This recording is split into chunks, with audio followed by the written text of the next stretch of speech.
Hello, hello. How are you? It's me, LB. Welcome to March Called. I just got a new tarot deck. I got the Tempest Tarot, and as a Pisces, I'm so excited to have like a super nautical deck. It actually makes me want to have a collection of nautical decks. So if you have any like watery based decks that you like, tarot or oracle, put them in the comment section because I really want to build up like a watery collection of decks. So let me know what your favorite is. But I just got this new one. I want to come on. I want to use it. I want to do a little bit of a collective reading because there's something, I feel like we need a little relationship counseling between like you and spirit. I feel like the angel of temperance. I feel like the angel at the top of the lovers card, like mediating or moderating. There's something that is trying to be like shaken loose and reorganized and healed and like peace to be made around it before you really start getting some ground underneath you in this new cycle. I get this very strong impression that a lot of you have successfully closed out an old paradigm. And a lot of it is due to the influence of this big badass eclipse season that we've been going through as a Pisces. This eclipse, it's coming. It's not just coming for my neck, it's coming for my head, it's coming for my heart, it's coming for my whole damn life. It's coming for everything. I am exhausted. I'm exhausted. I'm in good spirits, but I'm exhausted. So I definitely feel like this eclipse is like shaking and like reorganizing a lot of stuff for me as well. But there's this really strong feeling of like there's a few pieces or like they literally feel like puzzle pieces that it's like you can't quite make them fit, or you're having trouble finding acceptance or peace around them. And there is a little bit of conflict here between you and like the dynamics of your relationship with spirit. And it feels like you guys need like a bit of couples counseling before you're able to make and take real ground in this new season and in this new cycle. So I suspect that through this new moon solar, is that right? Yeah, this new moon solar eclipse in Virgo that we're about to have a few days from now, I think that's going to really round up this issue for you and tie it off in a nice little bow. But over the course of maybe the next like 4 to 6 days, I do feel like some of this friction and some of this tension starting to smooth the stone that is the relationship like between you and spirit. And they're almost showing me that stone as, I think it's Peter. I think Peter's considered the rock of the church, that like this stone, once it's smooth, it becomes like the rock or the new foundation of your metaphorical church. Your spiritual foundation moving forward. Now, I did put on the shufflemancy for us, and the first song that had come out was Signed, Sealed, Delivered by Stevie Wonder, which is such a fun song, but I was really listening to the lyrics more intently today, and this song starts off and it says, "Like a fool, I went and stayed too long. Now I'm wondering if your love's still strong."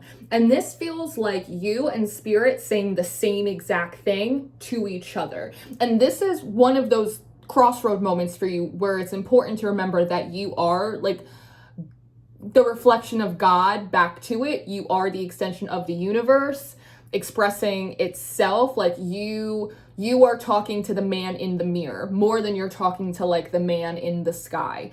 Like a fool, I went and stayed too long, and now I'm wondering if your love's still strong. There's a sense that it's taken so long for certain cycles to wrap up, for certain things to come to pass. There may even still be certain manifestations that like you're waiting to come in.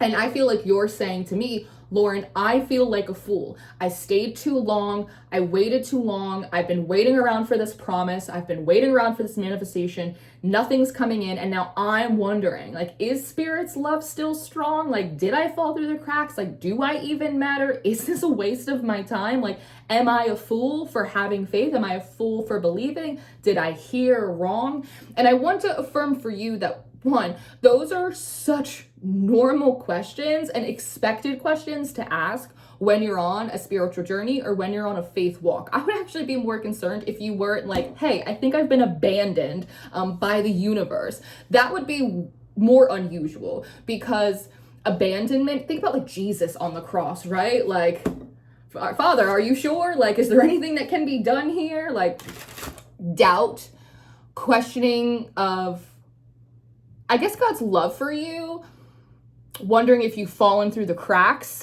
if you misheard, if you've misinterpreted your purpose or the signs that were given to you. Like, I feel like these are so normal, they are so common, they are so human. There's also, if you look at almost any like mythic character, generally, like in any of the Greek myths, you look at parables of Jesus, like you just look in any real story, there are always those crossroads of doubt. It is the most human and the most divine thing to do, to question, to kind of hit that like low point, or to hit a plateau of sorts and be really confused about what the next step is. That's as like common as sunshine and rain. So I just want to like affirm that for you, that even just the questioning of it, it's not like a folly, it's not a sin, like it's not a slight against you. It is in your nature as a human to question. And it is my belief as a practicing spiritualist that we live in a universe that likes the questions, that wants the confrontation, that can hold up to the scrutiny of confusion. It must, if it is divine, that it must be able to withstand the scrutiny of questioning. Yes? Yes. But I also feel like, in response to you saying like, am I a fool? I wouldn't stay too long. Now I'm wondering if like the universe remembers me, if it's still going to do what I thought it said it was going to do. I feel like in response, the divine is kind of saying to you, like a fool, I went and stayed too long. There's kind of an acknowledgement here of, the process has taken so long that it has contributed to your confusion. It has contributed to your melancholy. I like that because I personally appreciate when I see a divinity, when I see a spirit, when I see an ancestor, when I see any extension of the spiritual realm take accountability for how challenging these journeys are for human heart, mind, and spirit, right? So I do like the acknowledgement of like, I went and I stayed too long. Like, I brought you through a really long and arduous process, collective. It has not been easy. You have not always had full illumination. Oftentimes you were operating in the dark. And even if those things were a necessary or expected or traditional part of the process of initiation and elevation, I'm still recognizing like my contribution to your discomfort, my contribution to your confusion, my contribution to the triggering of abandonment wounds, right? And the second line of, now I'm wondering if your love's still strong. And I feel like for some of you, this might be a little bit of like an ancestor spirit guide energy, where there's sort of a, now I'm wondering if I maybe took collective too far. I'm wondering if maybe I pushed them too long. I'm wondering if I like worked them too intensely, that now the love or like the purity of vision or the passion that they had for this thing, for this purpose, for this path, I'm wondering if it's still there. I'm wondering personally if you are receiving a lot of messages right now about locking in, about your passion, about going all in, going 110%. They're essentially messages confronting the ways that like you kind of have one foot in and one foot out. The thing is the question is coming from two sides of a divine and a dark coin. On one hand, you might be receiving this questioning under a spirit of like demonic conviction, where it's like, do you even still care? You're not putting 110% in. What do you expect to get when you don't show up? It's like really trying to poke and prod at all of the ways in which maybe you don't have 2 feet fully in because you learned how to take a foot out. You learned how to do the hokey pokey and turn yourself around when things started to look like they weren't going in the right direction. Not from a lack of faith, but from a desire to operate in some sort of discernment, right? To be somewhat self-preserving with your time and your love and your resources. Again, human, that's a normal thing. Like for me, I'm gonna say like that's exactly how I would have played that too. But there's like this darker or like denser or more insidious energy that wants to like throw it in your face. It's the idea of like when you decide to take a step back from a partner that like you're not super aligned with, and then all of a sudden people want to gaslight you and make you feel bad and say like, well, how do you expect it to work if you won't go home? When really there's like all of this context that they don't care about. It's just about making you feel bad. It's just about trying to convict you or make you feel guilty. That is part of it. And I point that out so that way if there are messages or if there is like a funky energy coming in trying to like convict you, to remind it that it's not your judge, jury, or executioner. Yes, it is not. On the other side of that coin, it is like a sincere question. And I do think it's a real crossroads for a lot of you. And I think it's a real moment of sovereign pivoting, where the divine, or again, a particular ancestor or a particular guide is like coming in and saying, I'm wondering if your love is still strong for this path or for this purpose or for this passion, right? For this thing. I ask that because I'm recognizing how far you were pushed, how many resources were extracted from you. Like, I just want to say, like, I recognize that like we put you kind of through hell, and that may have like drastically impacted how you feel about carrying on or carrying forward with this thing. Because of that, I would like to know if you still want to do it. Because the feeling here is I have to strap these cards if I ever want to use them. Because the feeling here is if you still want to do it, we will put everyone on cleanup.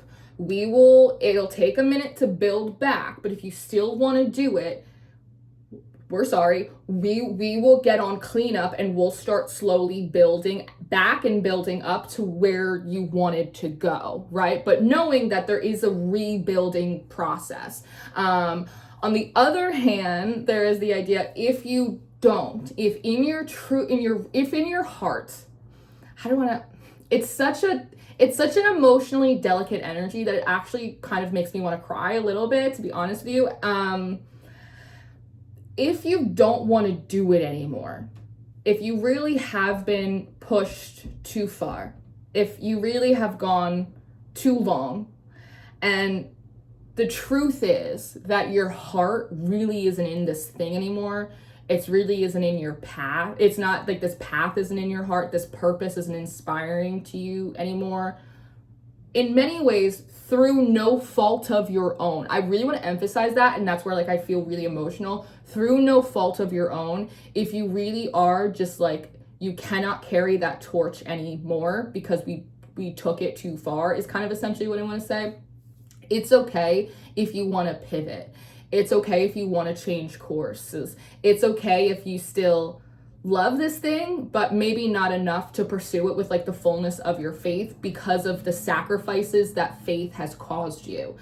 If you want to change, if you want to pivot, if you want to try to do something else, we will throw like 110% of like our energy and our efforts and our support behind that pivot.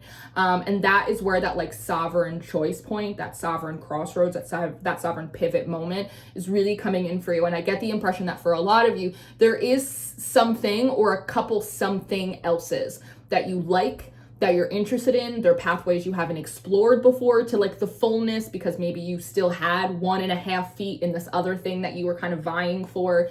Those are avenues that are opening up to you. And I actually see those avenues like almost like when the state or when the city or the township blocks off roads, and then the construction or like the townspeople, they come in and they remove them. I'm seeing that, like I'm seeing blockages and barriers being removed from pathways that previously like you haven't fully explored.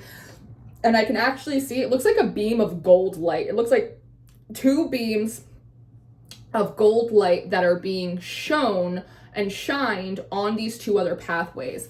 If you've been with my channel for a long time through our many incarnations, something I've always said is like oftentimes like you're in the right neighborhood, you might just be like a couple streets over from where you want to be. And that's usually an indication that like what you want to do, the intentions of your heart, your skills, it's like they're all in the right place, but it's like where you'll find success, where you'll find movement, where you'll find flow is maybe like in a slightly different place than like what you anticipated or what you originally thought. An easy example is maybe you wanted to be an astrologer, but turns out like you are much more successful as a tarot reader. Maybe you wanted to be a tarot reader, but you're much more successful and there's a lot more ease and flow around you using your mediumship abilities, right? Or maybe becoming an astrologer, right? Things like that. Those are easy examples because of the industry that I'm in, but I do feel like there's a potentially one or two other passions or pathways or maybe I could try that. Like maybe that would work, that are open and available for you to pursue. The suggestion is like to kind of like pick one of them and then dive, 2 feet in, similar to what you did before, right? 2 feet in. But because you've suffered and you've sacrificed what you have, and because I feel like you so desperately, I'm gonna cry again. I feel like you so desperately, you need a win. Like you need to know that luck is on your side in one of these goddamn side streets, just one of them, that, again, all of the resources and the energy and the support will be put behind you. But again, if you do decide that you do not want to give up on whatever it is the original pathway or the original vision was, we will help you rebuild it. We will, it's what is that song? It's Daft Punk, harder, better, faster, stronger. We will help you build it back. Harder, better, faster, stronger. But there is a rebuilding process. So it's not like you put both feet back in and you immediately pop off. There is a bit of time. Whether you stick with the old path or you decide to shift into something new, there is still a learning curve. There is still a bit of time, one way or another, to build things up. It's just whether we're building up for the first time or whether we're rebuilding. And it is entirely dependent, because I do feel like your real purpose as a person is never married to a single path, right? There are several pathways that you can exert and exhibit your purpose as an individual.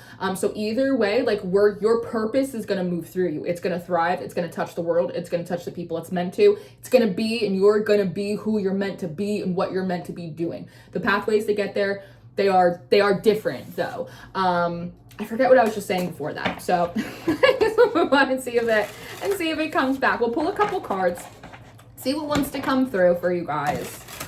And so again, now I'm wondering if your love's still strong. There is a spirit of condemnation here that wants to throw it in your face. And again, I just want to remind you to remind it or to remind them that they are not the judge, jury, or executioner of you and your life. So let's see what else wants to come out. The Two of Swords, the Crossroads card, no way. So what's interesting here is in between these crossroads, we see a skull. In archetype, and especially in spirituality, bones, the skull, they represent the indestructibility of the soul. And the Women Who Runs with the Wolves, the author, she talks about La Loba, the wolf woman, the wild woman archetype, and how I have a new wild woman archetype reading, by the way, if you're interested. I'll put it in the description box for you. And the wolf woman talks about singing over the bones. It's this process of reclaiming the abandoned passions, the abandoned spirit, the abandoned areas of life, of soul, and singing life back into them. And there's this whole story about how the wolf woman, she goes around and she collects these pieces and parts of the soul. She collects the bones and she puts them together back into a full skeleton of a wolf. And then she observes the skeleton, she senses into it. And then she chooses a song, she chooses a melody, and then she sings that over the wolf bone skeleton, and eventually it starts to rematerialize, it regenerates, it comes back to life, and eventually the wolf runs off. And it's howling and it's running around, and then in a blink of an eye, that wolf turns back into a woman. And it really is meant to represent the process of calling ourselves back home, reawakening the deadened spirit within by re-tapping into the wild, primal, animalistic parts of ourselves, which is so deeply connected to the truth of what we hunger for, what we desire, what we really want to sink our teeth in. And that's such a big question for you right now. What do you want to sink your teeth in? What bones do you want to recollect? If you're in a graveyard, pick the bones you want. Let's put them into a shape, some kind of formation. I was watching, there's a creator, damn it, I forget her name. She is gorgeous and she uses an I Ching deck, and she was talking about how wood in Asian cultures, like wood requires metal in order to cut it into form so it can grow the way it's supposed to. And I feel like in a lot of ways, maybe you have been hardened and also sharpened by the experiences that you've had, and you are being asked to kind of look at, again, just like the tree is like the tree and the soul of life. The 10 of Pentacles is longevity and the ancestors. The bones represent the soul. To like recompile like the pieces of this skeleton or the branches of that tree, if you prefer that terminology, and choosing the melody, choosing what you want to sing over them and allowing them to regenerate through the spark and like the force of your own spirit, of your own magic. It's a really powerful process that you're actually being like called into right now. And though in a lot of ways you may feel as though you've been done dirty, and truly I'm not the spiritualist that's like, it's all in God's plan. Like, I'm the one who's like, wait, like, let me look at that a little bit closer. Because actually, I have some questions too. Because again, I think that curiosity is the most honest thing about me. And I think curiosity is the redeeming quality in spiritual practice. It is our curiosity that keeps us from hubris. It is our curiosity that keeps us going. It is our curiosity that even inspires us to ask the questions to the tarot. It is curiosity. It may as well be a sacred thing in my estimation. And so, again, it's about like, what do you want to sing? You've been through such a difficult process from what I feel. And like now is the question of like, what do you want to sink your teeth back into? Whether it's something of old or whether it is something of new. If it is of old, like I said before, we can't put new wine in old wine skins. So there is a process of rebuilding from quite literally the bones up. And I think that is also an interesting way, if you do decide you want to keep doing what you were originally going for, I do think it allows you a greater sense of creative control in the process that I think you were missing the first time around. I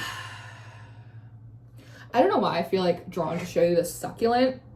I have this succulent here, and my sister gave it to me, actually. It's so cute. It was much tinier when I got it, but it's like, it's growing a lot. And I'm thinking to myself that I've never been able to really see like the stem on a succulent, but this one is growing so much, and succulents really thrive like under neglect. That's why I like to put them here. So I don't know, there's something about that. Like, I don't know, gonna leave that there, but we have the Two of Swords. So again, you have the crossroads.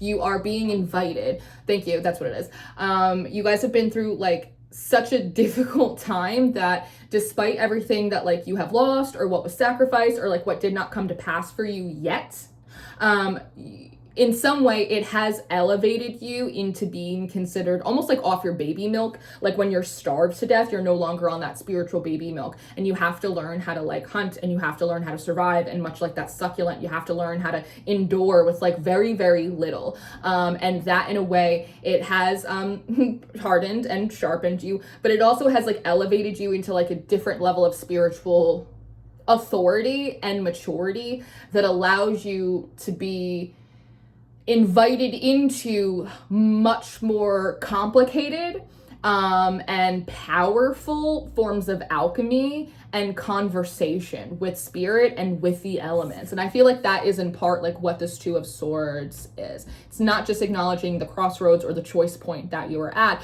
but also your power and sovereignty as a creator in your own right to choose which bones you want to pick, how you want to compile them, which song you would like to sing over them, and allowing them to move through the generation process of rewilding and then like rehumanizing. So in that, I almost want to say like, what is the song of your soul?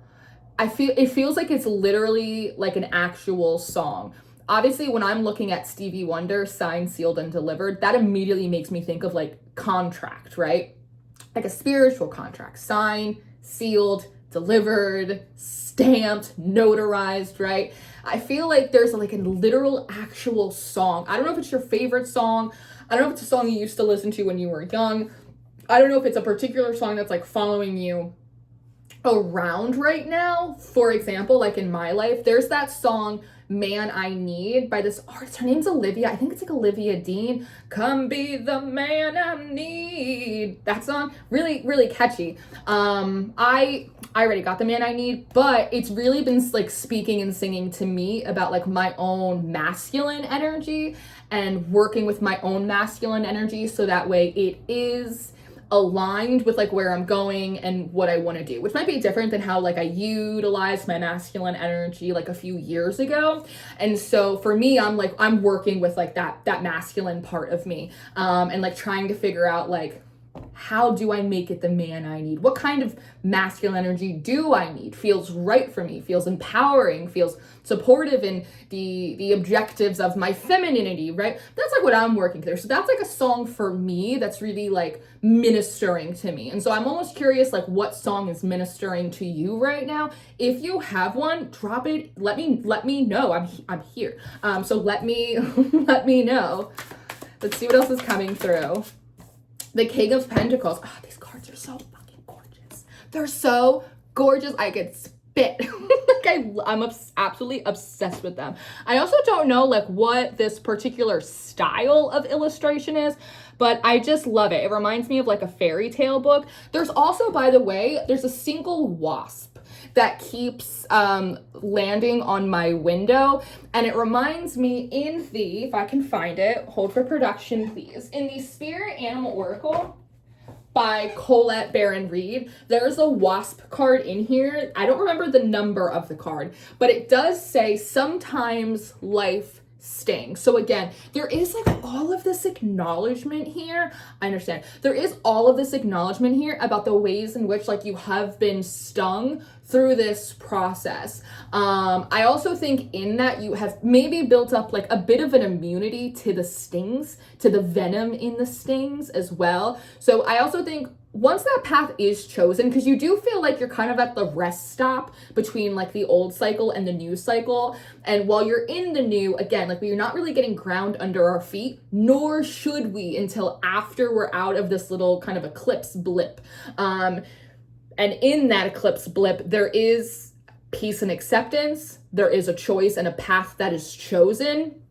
And there is a mutual understanding between you and spirit. The King of Pentacles is someone who intentionally undertakes responsibility. Even when it stings, even when they know it will be long, even when they know there will be a rebuilding process, because there is a greater task at hand. There is a greater duty at hand for them. They are defined by the commitment to their purpose and to their duty, which oftentimes is the caretaking and the stewardship of others, of community, of the environment. The King of Pentacles is like a very serious card in terms of character. I think of all of the kings, and I say this as a super watery Pisces who loves the King of Cups as like the creative master, right?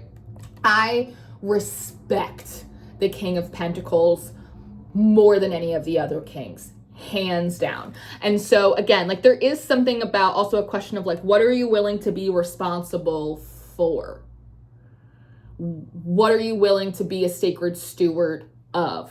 Again, it can be the old thing. It can be a new path. It's entirely up to you. It is interesting to me that he has a little treasure chest here. It kind of reflects to me a bit of the Queen of Cups, how she holds kind of the Holy Grail and she holds that chalice. But this little treasure chest, it also like gives me this impression of, while he may not be adorned as affluently or embellished as deeply as a lot of other court cards or major arcana cards, he has like a lot of tricks up his sleeves. And so I do feel like there is, again, for a lot of you, there is an invitation here to consider some of the other treasures, some of the other skills that you have been blessed and bestowed with, and that you have built up over time as well, that maybe you want to utilize them. I recently heard a creator say something to the effect of like, what do you think? God only blessed me with one thing? I'm full of blessings. I'm full of skills. I'm full of talents. Like I'm full of purpose. I'm full of fucking purpose. And I really loved that. And it had me reflecting a lot on my own life. Obviously, like, I am Little Miss Tarot Girl, but I also, like, I have been blessed with the ability to, like, cook. The way that I can, like, channel energy, like, and these messages for you, I'm also able to, like, channel, like, recipes that, like, God knows where they come from. But, like, I am an excellent cook. I'm a sensational baker, but really good gardener. I'm a great writer. I'm a great public speaker. I'm really good at teaching classes. I'm not just trying to, like, sing my praises, but just to emphasize that, like, it had me reflecting on, like, the cornucopia of, like, blessings and skills and strengths that I have that have absolutely nothing to do with spiritualism or tarot or channeling or mediumship or any of that stuff. Those are obviously, like, really big gifts that, like, sit in the forefront, but nobody talks about my statewide famous banana bread. That is a blessing, not just to me, but all those around me. Yes? And so I feel like, interjecting a little humor, I do feel like there is a consideration. And even if you choose the old path, you might want to be using, like, different skills or putting different energies, like, to the forefront. There is a little play, like a little sense of, like, you have some stuff to play with here. Whether you're going with the old or the new, you have some stuff to play with. There's also, by the way, all of these clouds in my coffee. Also, by the way, clouds in my coffee. You're so vain. The You're So Vain song by Carly Simon. You probably think this song is about you. That keeps coming up. I don't like it. It feels, how do I want to describe this? You're so vain. You probably think this song is about you.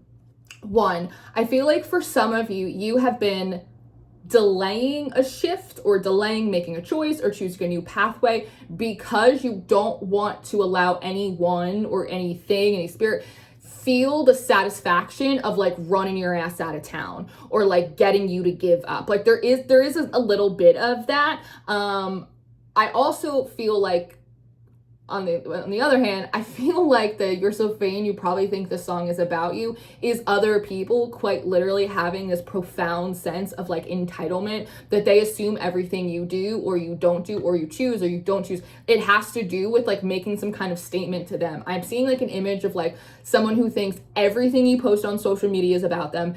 Every tweet, it's like it's always about them. So I do think if you have been delaying, like, making a shift or making a change, or even, like, holding on to something because you don't want anyone to feel like they had choice or power in that decision, I want to affirm to you that yes, they do think that they have power in that choice. If you leave, they're gonna think it's because they made you leave. If you stay, they're gonna think that you're staying to spite or in spite of them. Like, they will always, in their crazy little head, they will always make it about them, because everything that they choose to do is either a reaction or response to what other people are doing around them.